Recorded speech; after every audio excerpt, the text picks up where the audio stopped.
Hello, America. Welcome to the show. This is coffee time again where the conversations begin.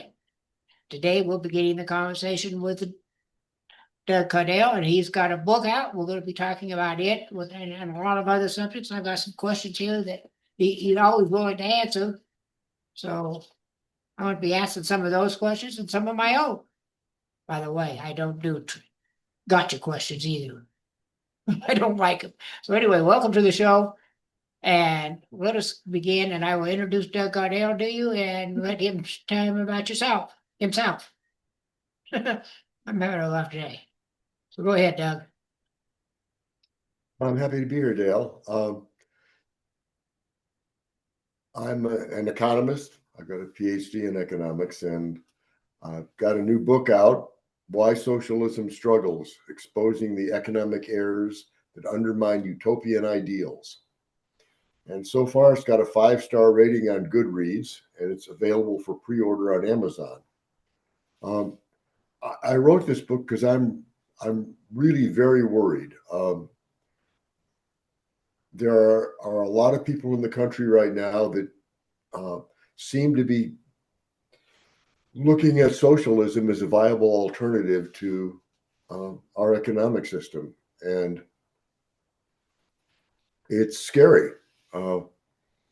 The mayoral elections recently in New York and Seattle, we have 2 socialists elected to run fairly large, in the case of New York, the largest cities in the country. And there are so many problems with that it's honestly hard to know where to begin. I guess the first place to begin is basically in the beginning. Karl Marx was incredibly naive. He really didn't know much at all about economics, and his partner Engels didn't really know much more. They didn't understand a whole lot of stuff. Marx grew up in the early 1800s in small towns where everything was, all the shops and so on were like mom and pop shops. And he thought that was just wonderful. And, a lot of us think about the world we grew up in as being the ideal world. And Marx was no exception. Then he moved to the big cities and he found out that all these big companies and big factories, and he thought that was just terrible, that it was ruining the world. So he and Engels set out to design a system that would prevent that from happening. Essentially, what he did was design a system that would eliminate progress. That was what he was really trying to do. Yes. And he succeeded. He indeed designed a system that would prevent progress. And right now, there are very, very few truly socialist countries in the world. North Korea, Cuba, Venezuela. That's probably about it. Some of the others are close, but those are the only ones that are absolutely socialist. Do the people that are talking about socialism as an alternative really want the United States to become a country like North Korea? And I don't think they do. I think the problem is they don't really understand what socialism is. They think that there's this thing that they call democratic socialism. Democratic socialism is an oxymoron. Socialism cannot be democratic. You know where it came from, that term? Democratic socialism. You know where that term came from? Sure, I do actually. The countries in Europe call themselves social democracies. Yeah. What happened is in 1912, 1913, Vladimir Lenin, remember him? Well, you may not remember him, but you know who he is. You're not my age yet. And he was, of course, forming the Soviet Union, and he says, we're going to call this a democratic socialism because that will fool the people, and they'll vote for it. And he was right. Yeah, and socialism is a state in which the government owns all means of production and all property. Right. Now, if you cannot make economic decisions for yourself, how is it a democracy? If you can't make economic decisions, you can't make any decisions. Because I would suggest that pretty much every decision anyone makes is basically an economic decision. Mm-hmm. Economics is the study of how we allocate resources. And every time we do anything, we're trading one thing for another. Right now, you and I are giving up our time, and your listeners are giving up their time to do this podcast. So we're trading our time for creating value here. Every decision is that. You're always trading one thing for another because you could always do something different with your time, your money, your energy. And in socialism, you're not allowed to make economic decisions. Therefore, you're basically not allowed to make any decisions. Right. So calling something democratic socialism is just a misnomer. And in fact, if you even look at the website of the Democratic Socialists of America, they actually say that they are looking for this to be a route to full socialism. So there's nothing democratic about any of it. So yeah, Marx invented a system that would stop all progress. Now I occasionally hear people say stuff. Well, isn't it too bad that Home Depot is putting the mom and pop stores out of business? Here's the problem. In an economy like ours that's growing, too much of the things that we want are things that can't be done at a mom and pop level. We're talking right now across an internet on fancy computers. Mom and pop can't sit in their basement and build internets and computers for us. No. I mean, we might idealize that and say, gee, wouldn't it be nice if they could? But it can't happen. No. And that's a lot of the problem with socialism. One way to think of it is John, I'm a big Beatles fan.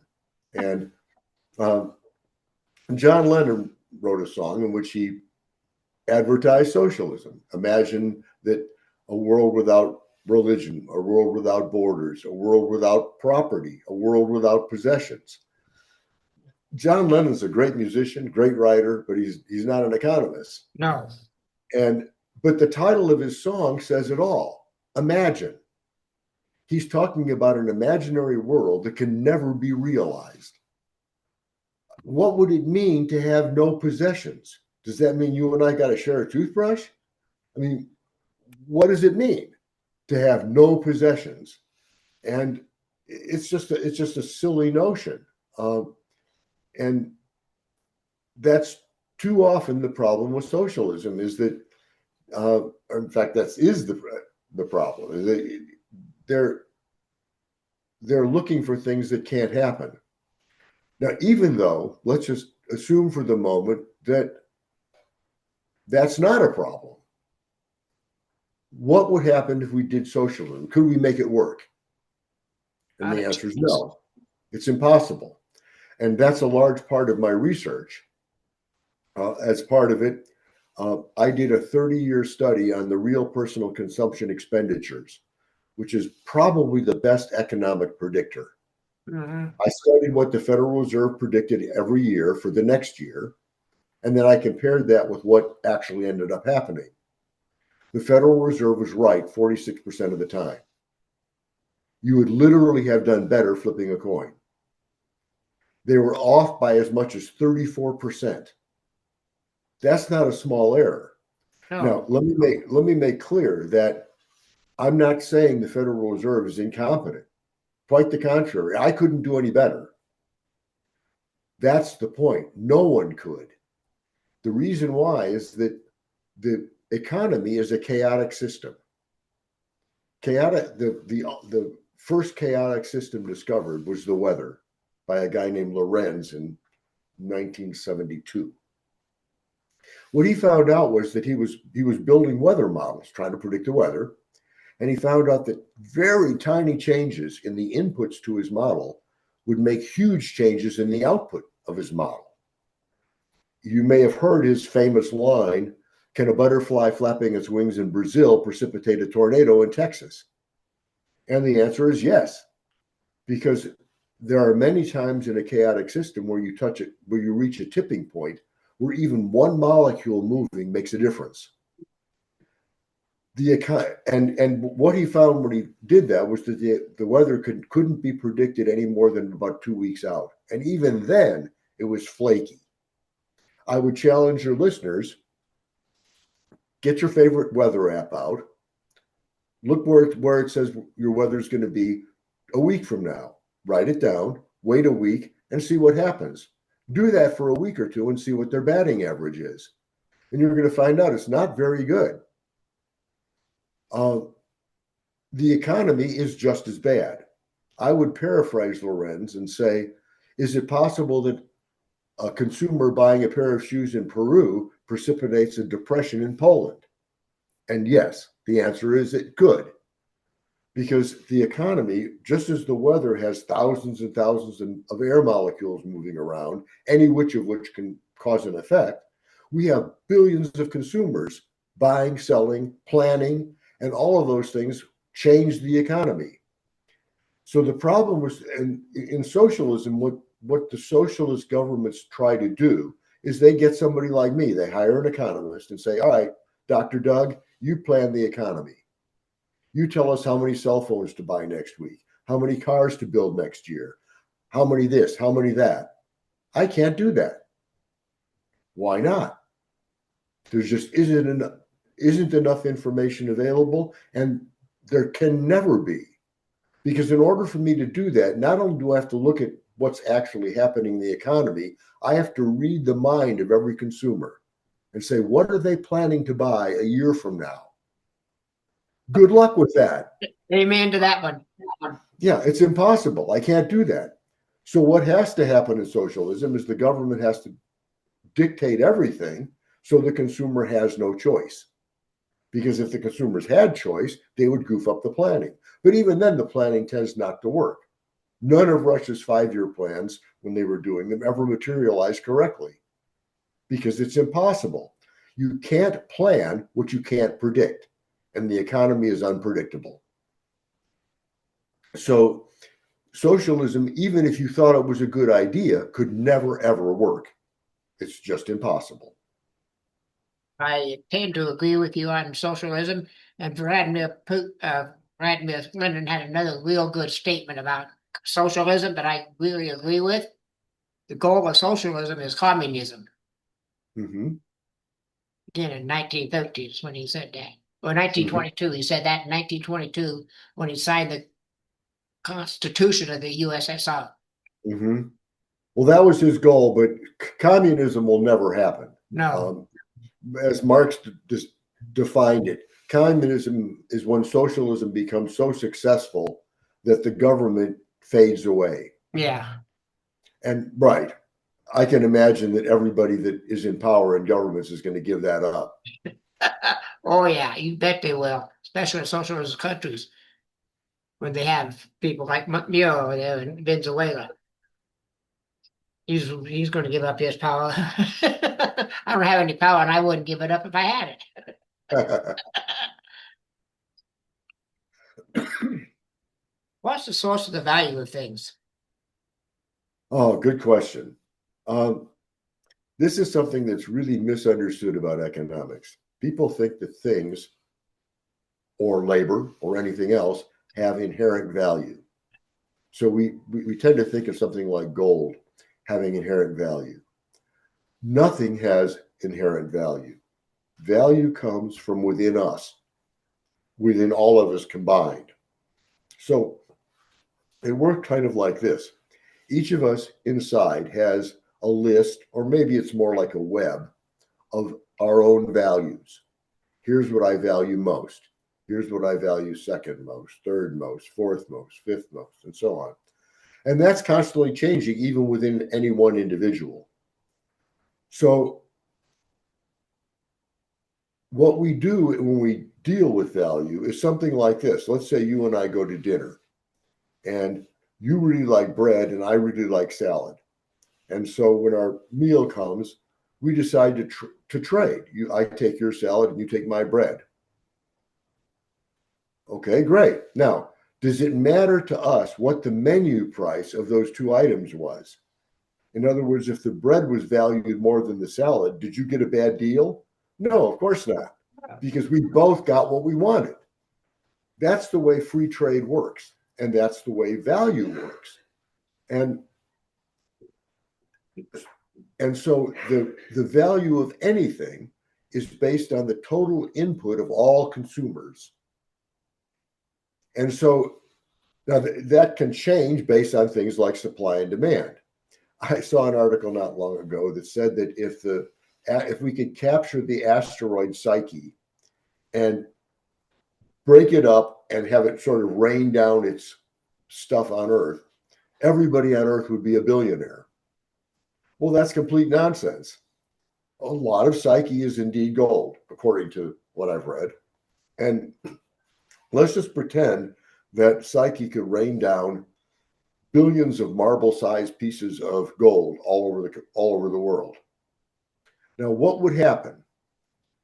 Well, gold's value would drop dramatically. In fact, it would probably end up with negative value. Yes. What? Negative value? Yes. Sure, because you know what people would do? They would pay people to clean their backyards and haul it away. Yeah. Because you don't want billions of marbles of gold in your backyard.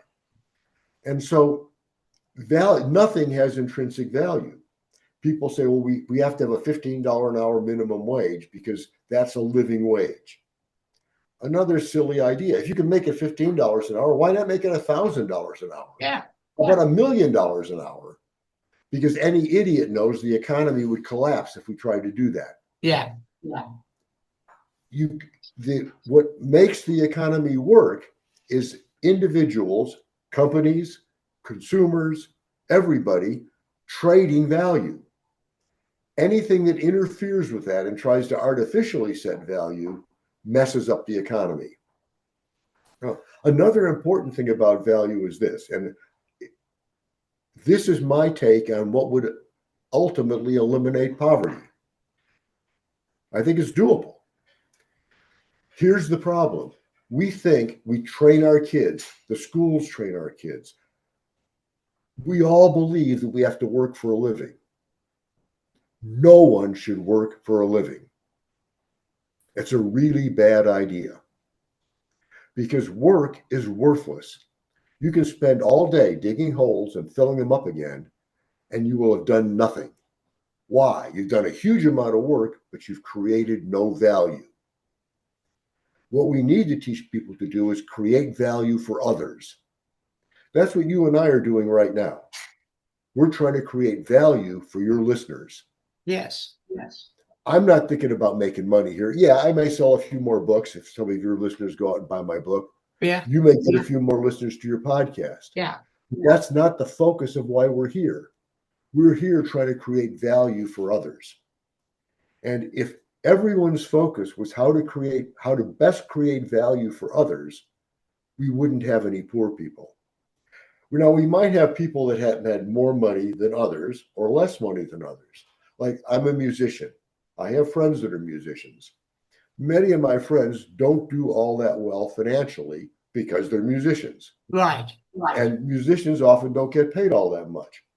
But all of my friends that are musicians know what they signed up for. They're saying, I'm going to make my music and I'm going to be happy doing it. And if I don't make quite as much money as the next guy, fine.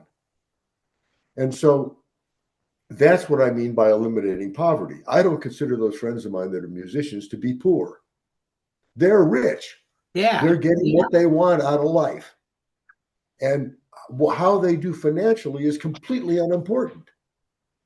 And so what we want to do, I think, is create a world where everyone is trying to create value for others. I mean, try and imagine, to use John Lennon's term, what that would really be like.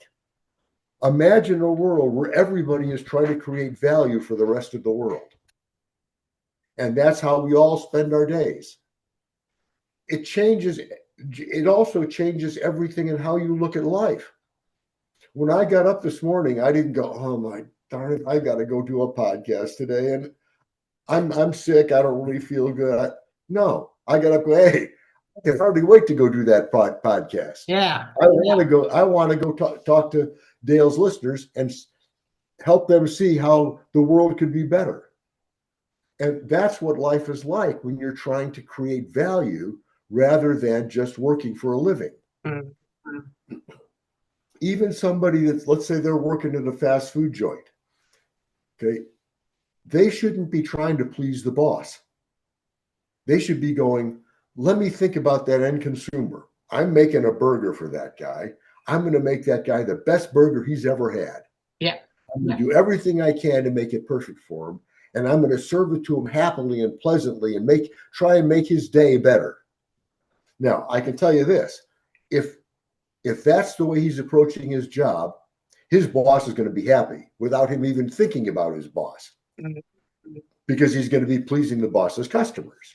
And I'll bet that it won't be long before he's running that fast food joint. Yeah, I agree.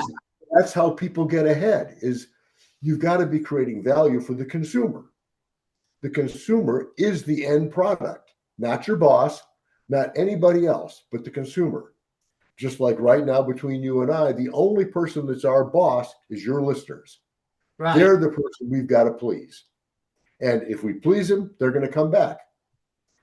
If we don't please them, they're going to go somewhere else and find somebody that does please them. So we want to create value for them. Now, when I say please them, I don't mean that we want to pander to them. No. I'm not going to say things I don't believe just to get more listeners. I'm not going to say things in my book that I don't believe just to get more readers. But I am doing the best I can to create true value for them. And I think that's the way we want the world to work. Another problem with socialism is they want to create a world where people are equal. Well, that's just dumb. Should we be equal in the eyes of the law? Of course. In the eyes of society? Of course. But we're not equal. We all have different talents and abilities. And we have to learn how to best use our own talents and abilities and not try and be somebody else. In my book, one of the things I go through is I take a dozen or so, I don't remember, famous people. And I say, what would happen if they swapped roles? Would you want to buy a hit song written by Dwight Eisenhower? I don't think so. Would you want to see Maya Angelou run D-Day? No, I'm guessing not. We all have our niche, and that's what we should be doing, is looking for our niche in life where we can best provide value for others. Now, that necessarily means that we're not going to be equal. No. Some people are going to make more money than others. Some people are going to make less. But if we're exploiting our own niche, pushing ourselves to create value for others, we're going to be happy with however much money we make. And that's the kind of a world I want to live in. And I hope that's the kind of world your listeners want to live in, where everybody is first of all focused on others. Yeah, I get you on that. I think I agree. That's what I'm doing. I don't make a lot of money on in fact, here's my podcast. It's costing me money. However, I enjoy it. I love it. And I'm getting, my podcast is not just economics. I have everybody, I do anything they want, anything a company wants to do except sports. I won't do a sports show unless it's really extraordinary. But I do a lot of shows like this for people to listen to if they would choose and get something out of it. I just got a letter from a lady on one of my podcasts who just was absolutely thrilled with it, wanted to be on my show. Mm-hmm. You know, so that's my voice. That's what I'm doing. That's why I'm doing it. Kind of like you're saying. My next question, though, is kind of it's what are the ABCs of economics, and why should I care? Okay. The ABCs of economics are that action creates behaviors that come from choices. Action leads to behaviors, leads to comes from choices. Yes. Because all of the actions we take are based on our choices. And those activities or actions, after we've done them for a while, become behaviors. So that the things that we do evolve from our own choices. Socialism tries to take those choices away, which means it interferes with action and behavior. And so that's part of why you can't possibly have a free country that's socialist. Every action we take comes from self-interest.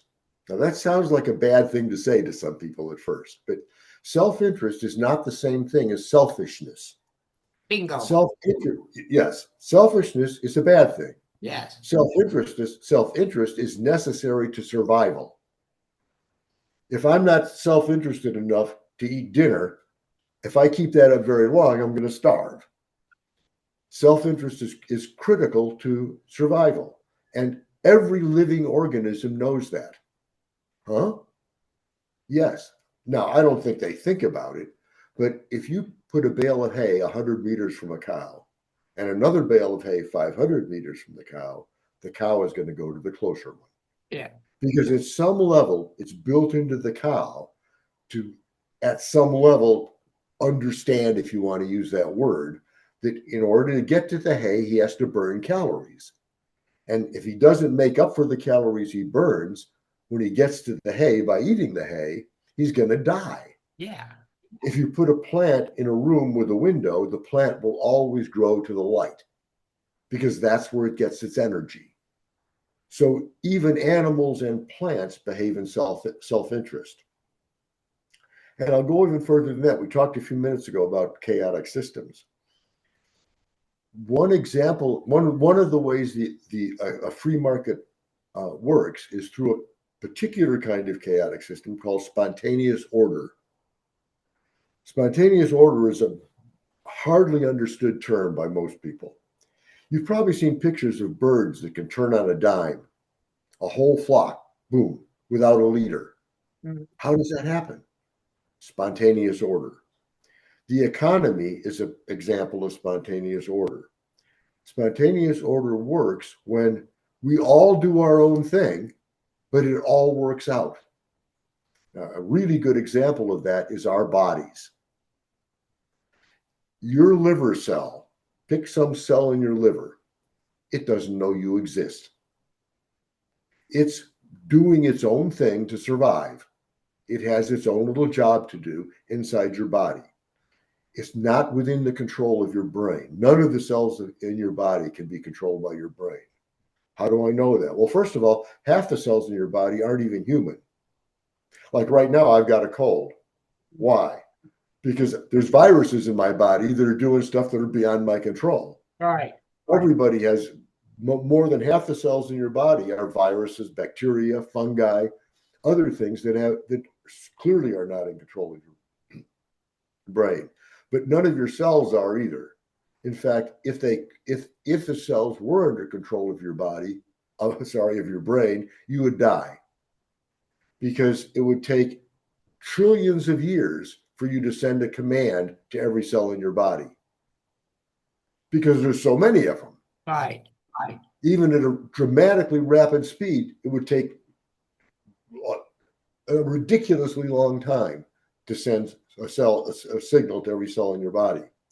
Now, sometimes that spontaneous order gets out of control in the human, like a cold, or worse yet, cancer. Cancer is a good example of the difference between self-interest and selfishness. That liver cell I talked in your body is working out of self-interest. It's just doing what it's trying to do to be a good liver cell. And it's helping you in the process. It doesn't know it's helping you, but it's helping you. Cancer is when cells get selfish.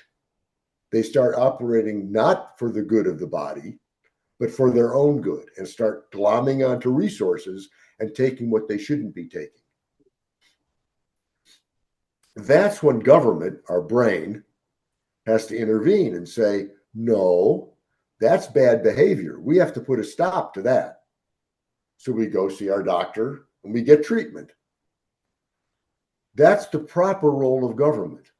I'm not saying we should not have government. We should have government. But government should be controlling bad actors, not trying to control the economy. Because trying to control the economy isn't going to work. No. It's impossible. And almost every time, excuse me a minute, possibly every time the government intervenes, they goof it up. They make it worse. Because everything has unintended consequences, and nobody is smart enough to work around that. It just isn't possible. And so they try, they may be even trying to do it right, but they can't. So what we would like to see, I think, is a world where we let spontaneous order work. Now, the problem with that is it's messy. That's what scares people, because they say, well, nobody's in charge. How can this work? There's been a lot of study done on herds of animals. They operate out of spontaneous order, and it's fascinating. What happens is a herd of animals is clumped together, sort of, and they're going along across a large plain. Now, let's say they sense some sort of threat from the south. What happens? Well, within the herd, the animals start moving toward the north. So a circulation gets set up where people go, the animals, they're not people, the animals go from the south to the north in a constantly circulating pattern. Now, you might say, well, what about the poor people that are getting pushed to the back? Doesn't that increase their risk of predation, getting eaten by a predator? And yes, it does. But the overall average drops. That is, everybody in the long run is safer, even though some individuals temporarily are at greater risk. And that's the way an economy works, is that yes, as the economy changes, some will benefit, some will be put in a less beneficial position. But in the long run, everyone is better off.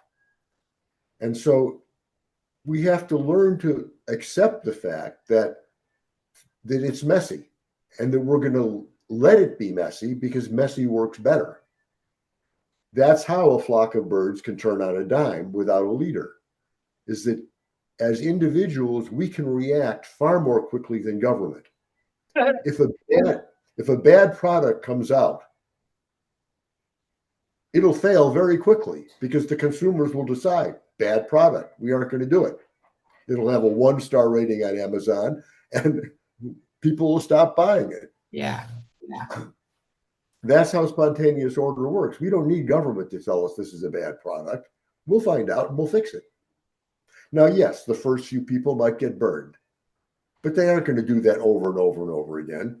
So the losses will be minimal, but the overall average will be better. I think I get it. I had never thought of things in that way of that. It just never entered my mind to think that north, south, like you were saying.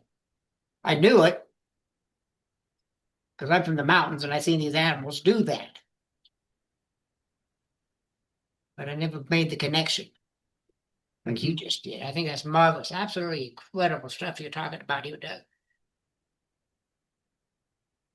What is evidentiary economics? Well, we talked about John Lennon and Imagine. Yeah. And unfortunately, too many economists are in economics to advance a point of view. They have their beliefs about what economics should be, what the economy should be like. And so they advocate policies based on what their beliefs are. I've made a career out of not letting my beliefs interfere with the evidence. I go wherever the evidence leads me. And if I were to discover evidence that socialism could work, I would be the first one to say so. But everything I've discovered says it can't work.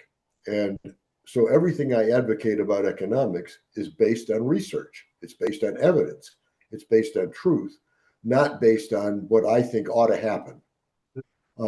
Probably the first time that conflict existed, at least the first time it was popularized, maybe, was Plato in Whenever. way back then.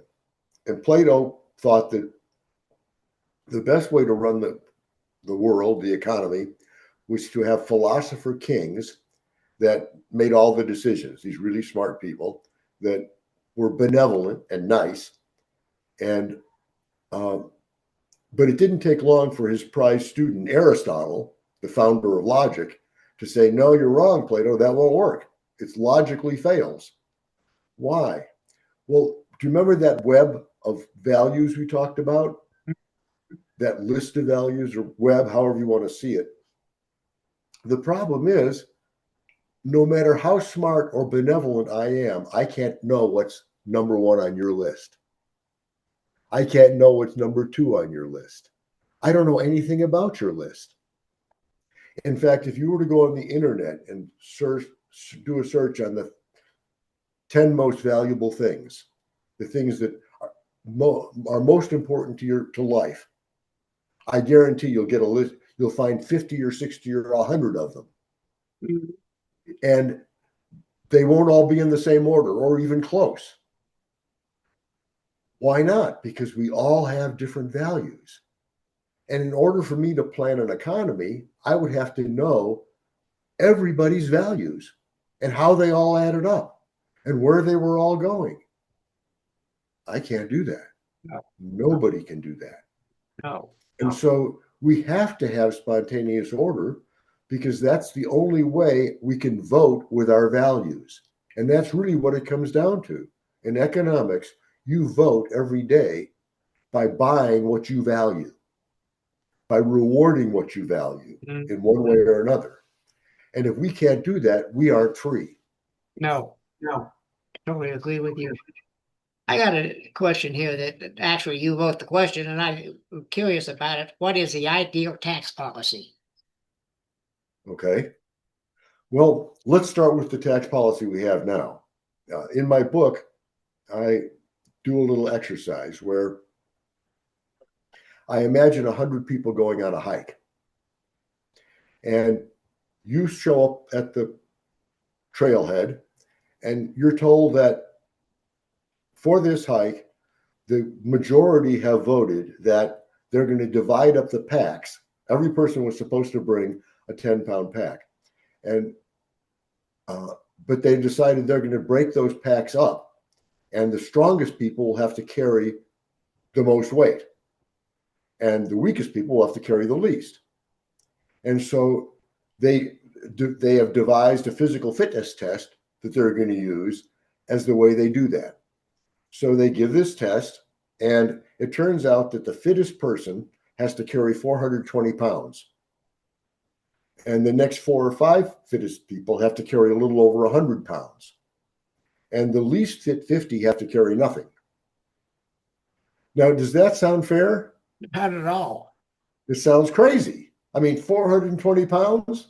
No way. But that's an exact analogy to the U.S. tax system. Mm-hmm. The people that make the most pay 42%. Mm-hmm. That's your 420 pounds. Yeah. And the bottom pay next to nothing. Now, in what reality does that make sense? It doesn't. And worse yet, any tax is a tax on the thing, is a punishment for the thing you're taxing. So on income tax, you're punishing people for producing. Do we want to punish production? Obviously, we do. We do, but it's a bad idea. Yeah, it is. What would work better? Well, a flat tax would. Why a flat tax? Well, a flat tax taxes consumption, not production. It doesn't say, I'm going to punish you if you produce more. It says, if you spend more, you'll get taxed more. So The other thing is it eliminates a whole lot of the problems that income tax has. I don't know about you. I don't do my own taxes. I have an accountant do that because I don't know all the ins and outs. I can't. I'm an economist and I can't figure it out. So I've got to pay somebody else to do it. So we pay accountants, we pay lawyers, we pay lots and lots of people to do taxes for us. All that money could be saved if we had a flat tax. The other thing is we already have the mechanism in place. It's called a sales tax. All you have to do is put in a national sales tax, say at 15%, and you're done. No accountants, no lawyers, nobody trying to fiddle the books. You're done with it. And everybody pays their fair share. Yes, they do. If a rich guy goes out and buys a $10,000 automobile and I go buy a $500 automobile, we're going to pay exactly the same. 15. Exactly right. You both pay your 15% or whatever we decide on. Yeah. And it all works out fair. And the rich guy is still paying more than you are in dollars. Right. So it works out fine. The other thing people talk about is taxing corporations. There's a dirty little secret about that they don't want you to know.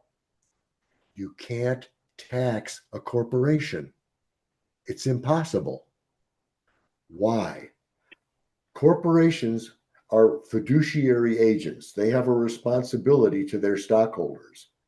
They are not allowed to do anything that will harm the stockholder.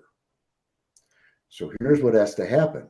If the government adds a 20% tax to a corporation, the corporation can't take that money away from the stockholders.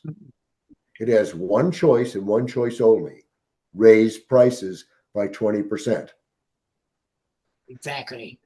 So it becomes basically a flat tax. Yeah. But with a big disadvantage. It puts American corporations who have to pay that tax at a disadvantage compared to foreign corporations that don't have to pay that tax. Right. So all it does is put Americans out of work, lower American wages, and does not do what people think it's going to do, and that is make the corporation make less profit. That's impossible. Yeah. Well, we can thank Woodrow Wilson for the income tax. Mm-hmm. Yeah, what he said is still being said today. It's only going to affect the rich. Yep, and only at 3%. Yeah. Yeah, right. What factors affect economic predictions? Well, you already told me that one. Mm-hmm. Butterfly in Brazil. Mm-hmm. Yeah, it's impossible. Again, the problem is that prediction is notoriously unreliable, if not completely impossible. I guess another thing, though, that I would want to take a little bit of time to talk about is the problems with going back to the equality issue, that a lot of people want to see equality and they think that they have ways to do that. Um, I, when I was young, well, I guess I still am an athlete. I run and I lift weights and so on. But when I was younger, I participated in a lot of sports. I was an athlete, played football and baseball and all that. And I was maybe in the first generation that, among other things, got participation trophies. But I also got trophies for performance. Now, I don't really have a problem with participation trophies per se, because showing up is a huge part about success. If you don't show up, you can't win. Right. So, yeah, should we reward people for showing up? Sure. But we should also reward them for performance. I think it's fine, like in schools. Sure, give a kid an award for perfect attendance, but also give them an award for straight A's. We try and make things equal by reducing the effect of meritocracy.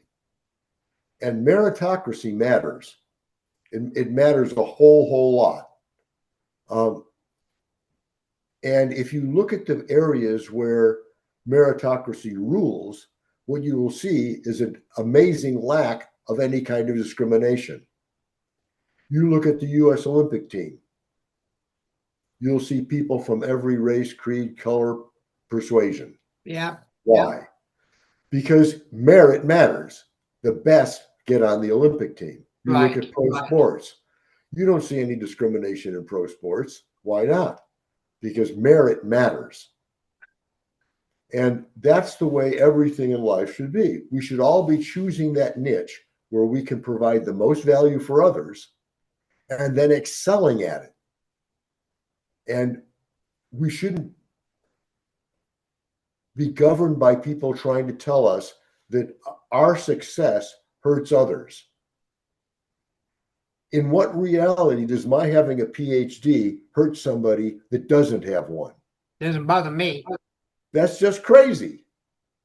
Okay, I chose to pursue where I think I can create value best by going as far as I can in that direction. And that's what everybody should be free to do. Like I said, it's unfortunate that our educational system doesn't teach that. Instead of just trying to crank out people like an assembly line in an education system, we should be trying to, and by the way, I spent 30 years as an educator, so I feel somewhat qualified to speak about this. Instead of trying to crank out people by a one-size-fits-all kind of curriculum, we should be trying to help people find their niche, find out what they're best at. Now, what that means is one of the ways you find out what you're best at is by failing at some things. And that's just the way life is. Yeah. Okay. I did not do well in English grammar classes. I am the world's worst proofreader.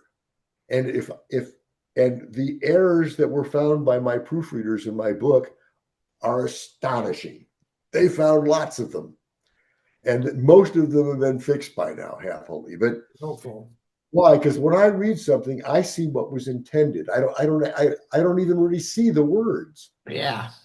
It's just my style. And so if I hadn't done poorly in English grammar classes, I might have thought I should become a proofreader. And that would have been a big mistake because I would have failed at that. Excuse me. Right. And so we have to do well at some things and badly at others in order to find out where we're best and where we should be pushing ourselves. And so we don't do kids a favor by passing them along in everything. But now we should be kind about it. I mean, if I were giving us this, I taught a lot of math, and if I were going to give a student a bad grade in math, I would say, you know what? Let's try some stuff, but this may not be your field. You might want to look into a different field than math as a place to pursue your dreams. Maybe you're built to be a musician, and I've had students like that. One immediately leaps to mind. It's a very successful musician that didn't do all that great at math, and so giving people bad grades in anything should be a matter of merit, and it's helping them. It's not hurting them. If you give somebody a D in math, you're telling them this may not be your thing. Now, I say may not because it may just be that you didn't connect with them well enough. Maybe they need a different math teacher. Yeah. Einstein failed math. Yes, Einstein didn't do, and as a matter of fact, I failed first year algebra. So did I 4 times. But in my case, it was because I was fascinated by calculus. So I was sitting in the back, teaching myself calculus. I got 100 on every test, but the way the teacher graded was half homework and half test, and I didn't do any of the homework. So I had the highest test grade in the class, but I failed it. That's a case where I probably would have been better off with a different teacher. Yeah. Somebody would come to me and said, "What are you doing back there, Cardell?" "Oh, you're doing calculus." "Oh, well, maybe we need to move you to a different class and someplace where you can pursue that a little bit more." Yeah. And um, It's interesting that the economy isn't what we think it is, no, it's not. what we believe it to be. It's one of our values is the economy. Like Yes, 1980s when all that mess happened with the banks and stuff, that nobody believed it. yeah, You yeah. know, The economy is all about our values, and the more we leave it free, the more the government doesn't mess it up, the better. Now, again, I'm not saying the government shouldn't police the bad actors. There's lots of stuff that shouldn't be allowed. Monopolies, for example. But the government shouldn't be tinkering with it. This idea of buying a 10% stake in Intel, bad idea. That's the government intervening in something that it has no business intervening in. Intel can rise and fall on its own merits. It doesn't right? need government help. Right. If it's going to fail, it's going to fail. But it's kind of like government got involved with the automobile industry a long time ago, while back Yes, anyway. And look at the that was mess a it's big in now. mistake. Look at the mess it's Yeah. in now. You know, you're hitting the head nail right on top of the head here. What factors affect economic predictions besides a butterfly in Brazil? Well, we've talked about one a little bit, and that's chaos. Yeah. Um, Chaotic systems are impossible to predict, but there's a couple of others. One of them is boom and bust cycles. Mm-hmm. Um, Boom and bust cycles are caused when, and I hate to say this, but is there a way we could pause for a couple of minutes? Yes. Just give me a Could second. we do that? I'm going to have to. Uh, got the better. Yeah, I can get to you. Uh, I was just sitting here thinking, which is unusual for me to think, that is it, and I just read this last note you got here, is economics about money? Is it more than that? Hmm. Yeah, like we touched on earlier, every decision you've ever made is an economic decision. You're deciding to trade one thing for another. So if you come home after a day's work and say, well, gosh, what do I want to do? Do I want to go for a walk or do I want to watch TV? That's an economic decision. You're deciding how to spend your time. Everything you do spends something. Now, what makes capitalism special is partly how we decide to spend things. Um, I think I mentioned earlier, I run every day, I lift weights every day. Why do I do that? That's capitalist thinking. I'm investing for the future. I'm and you said earlier about when I'm as old as you are. I may be older than you. I'm 77, 2 years, got me by two. I'm and 75. and and I'm hoping to go a whole lot longer Me too. and healthy. I mean, I want to be able to continue to do the things I love to do. And so what do? I run every day. I lift weights every day. I'm Mhm. investing for the future. That's how a capitalist spends time, money, effort, everything. Capitalism is the economics of hope for the future. It's saying, I'm going to do today something that will make things better tomorrow. And that's the anti-capitalists don't like that idea. They're sort of in the eat, drink, and be merry, for tomorrow you die mode. But hey, that only works if you actually die tomorrow. Yeah. That doesn't work so well if you are going to be around. So what people don't understand, people blame the rich capitalists. Here's why that is. It's a little bit of a long story, but let me pursue it.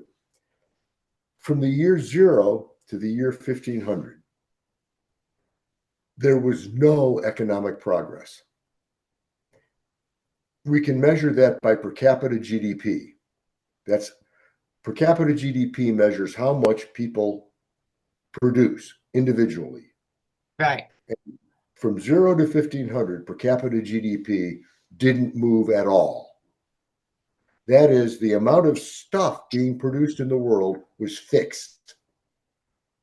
There was only this much stuff, and it didn't change.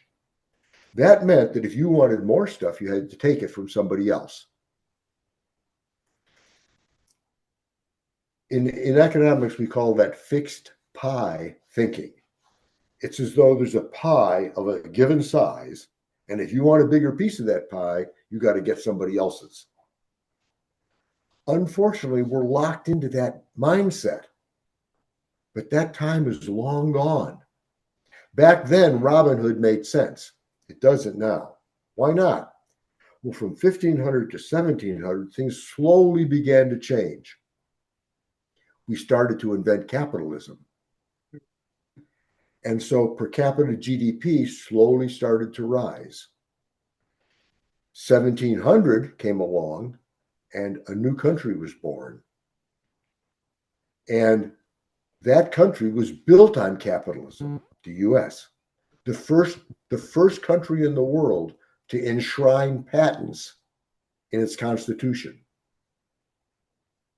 That's huge, because if your inventions aren't protected by patents, you're not going to make those inventions. No. Da Vinci came up with all kinds of cool stuff, but it never happened. Why? No patents and no capitalist to invest in those inventions. Right.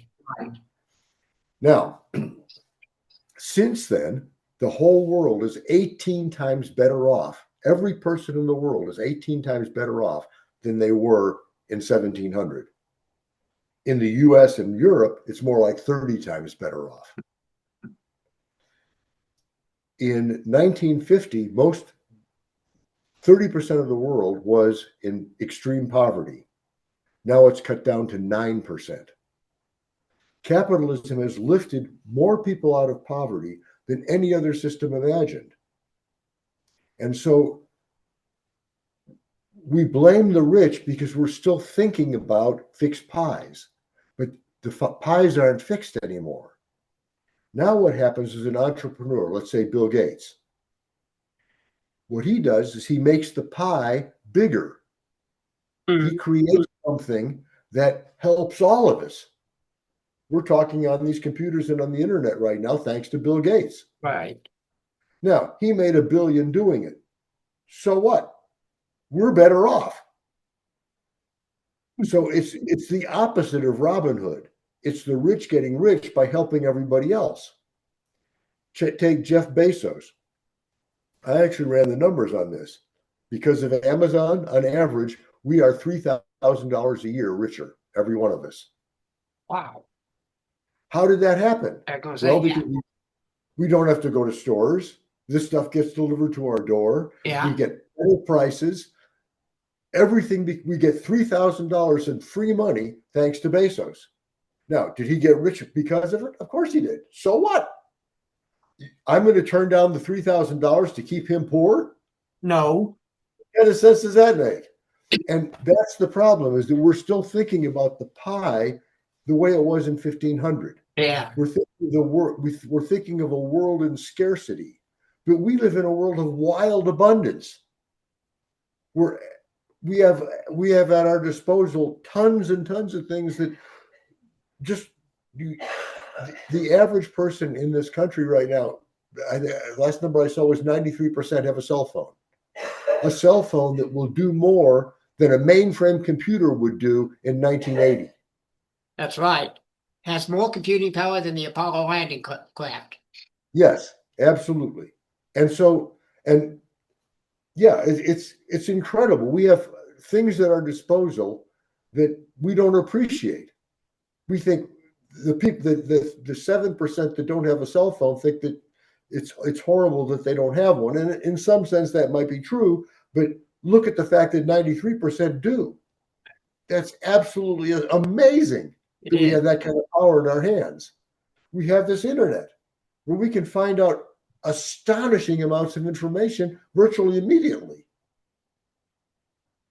And when I was a kid, when you were a kid, it was like a 2-mile schlep to the library to find out anything.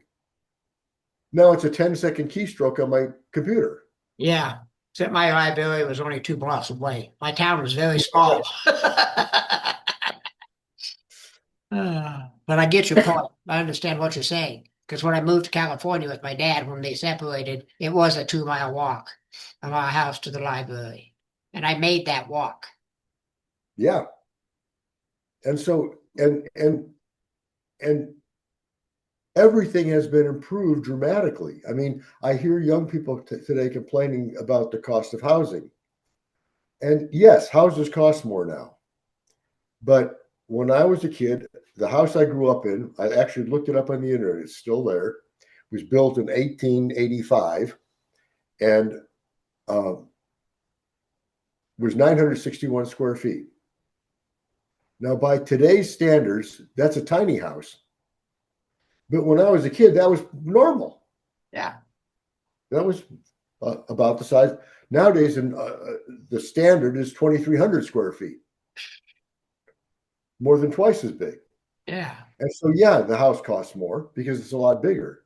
Now, what I would say to those young people that are having trouble with housing, and by the way, that house I lived in, no central air conditioning. In fact, not even window air conditioning. Yeah. And this was in Chicago summers. Oh, boy. A radiator in every room. Yeah. No central heat. No dishwasher. No washing. No, we had a crude sort of a washing machine with a Mhm. little wheel on the top. Yeah. No clothes dryer. No microwave. Now all of those things are standard in housing. Right. So if I were a young person today, what I would do is I would go out and buy a manufactured home. You can get one with all those conveniences for about 100,000, Yeah. and you can go buy an acre of land for around 10,000. And so I'd get me a manufactured home, set it up on an acre of land, and I'd be fine. Yep. And for about the same in adjusted dollars as what my parents had to spend for the home I grew up in. Yeah. But the problem is that people see what the old timers have, the boomers have, and say, well, Yeah. I want that. Yeah, but we spent a lifetime building that. Mhm. And that's what they don't see is that we didn't start out like that. I also went back and looked up the first house I bought. The first house I bought cost $1,500 and it was 600 square feet. About the size of my apartment. Exactly. We're talking about very small. The second house I bought was $15,000, but it was only about 1,000 square feet. And so it isn't, and which is, by the way, about the size of a manufactured home today. Mhm. So we're not talking about asking people to sacrifice, but people, and the other thing is where people choose to live. Yeah, if you're going to try and move to downtown New York, you can't expect you're going to do that for any small amount of money. No. But there are lots and lots of places in the world where you can get easily get land for $1,000 an acre, Yeah. and you can get it for a lot less than that. So one has to adjust one's life to one's resources. But again, I think the thing we want to go back to is this idea of value. Yeah. And whatever you can afford or cannot afford, it will all be made better if you Find out what you're look for what you're good at. Look for where what you value is and where your talents lie, and pursue that. Mhm. Push, practice it, get good at it, and you won't have any financial problems. Right. Well, we've run out of time. Okay, then I'll I'm leave you sorry to with say this. that. Is it? Well, let me turn the. Don't leave. I'm going to turn off the recording, but don't leave. Okay. Okay, sure.